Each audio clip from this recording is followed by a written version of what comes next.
सफला एकादशी की कथा।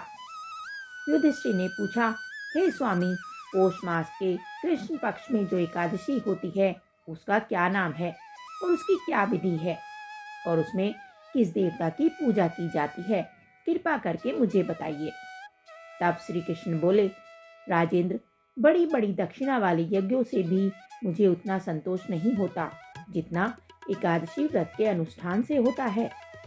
पौष मास के कृष्ण पक्ष में सफला नाम की एकादशी होती है। उस दिन विधि पूर्वक भगवान नारायण की पूजा करनी चाहिए।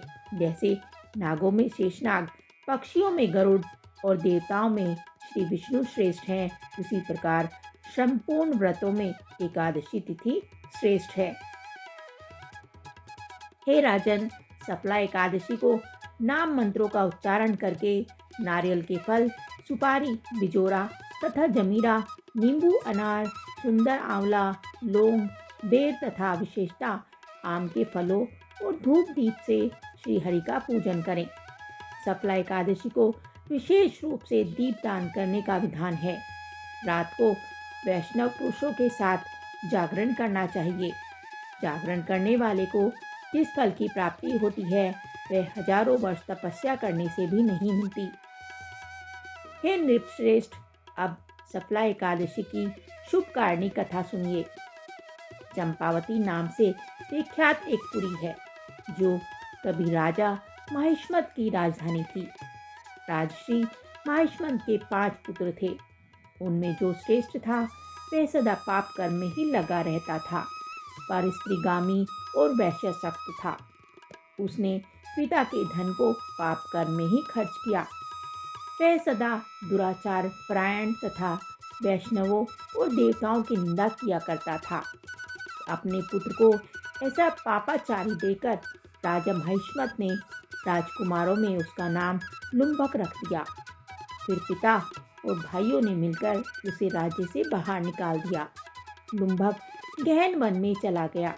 वहीं रहकर उसने समूचे नगर का धन लूट लिया। एक दिन जब वह रात में चोरी करने के लिए नगर में आया तो सिपाहियों ने उसे पकड़ लिया। लेकिन जब उसने अपने को राजा महिष्मत का पुत्र बताया तो सिपाहियों ने उसे छोड़ दिया। फिर वह वन में लौट आया और मांस तथा वृक्षों के फल खाकर जीवन गुजारने लगा। उस दुष्ट का विश्राम स्थल पीपल वृक्ष बहुत वर्षों पुराना था। उस वन में वह वृक्ष एक महान देवता माना जाता था। पाप बुद्धि लुम्भक वहीं निवास करता था। एक दिन किसी संचित पुण्य के प्रभाव से उसके द्वारा एकादशी के व्रत का पालन हो गया। पौष मास में कृष्ण पक्ष की 10वीं के दिन पापाचारी लुम्भक ने वृक्षों के फल खाए और वस्त्रहीन होने के कारण रात भर जाड़े का कष्ट भोगा। उस समय ना तो उसे नींद आई और ना आराम ही मिला। वह निष्प्राण सा हो रहा था। सूर्योदय होने पर भी उसको होश नहीं आया। सफला एकादशी के दिन भी लुम्भक बेहोश पड़ा रहा। दोपहर होने पर उसे चेतना प्राप्त हुई। फिर इधर उधर दृष्टि डालकर वह आसन में बैठा और लंगड़े की भांति लड़खड़ाता हुआ वन के अंदर चला गया। वह भूख से दुर्बल और पीड़ित हो रहा था। राजन, लुम्भक बहुत से फल लेकर जब विश्राम स्थल पर लौटा तब तक सूर्यदेव अस्त हो गए थे। तब उसने उस पीपल वृक्ष की जड़ में बहुत से फल निवेदन करते हुए कहा, इन फलों से लक्ष्मीपति भगवान विष्णु संतुष्ट हों। यूं कहकर लुम्भक ने रात भर नींद नहीं ली। इस प्रकार अनायास ही उसने इस व्रत का पालन कर लिया। उस समय सहसा आकाशवाणी हुई, हे राजकुमार, तुम सफला एकादशी के प्रसाद से राज्य और पुत्र प्राप्त करोगे। बहुत अच्छा कहकर उसने यह वरदान स्वीकार किया। उसके बाद उसका दिव्य रूप हो गया। तब उसकी उत्तम बुद्धि भगवान विष्णु के भजन में लग गई।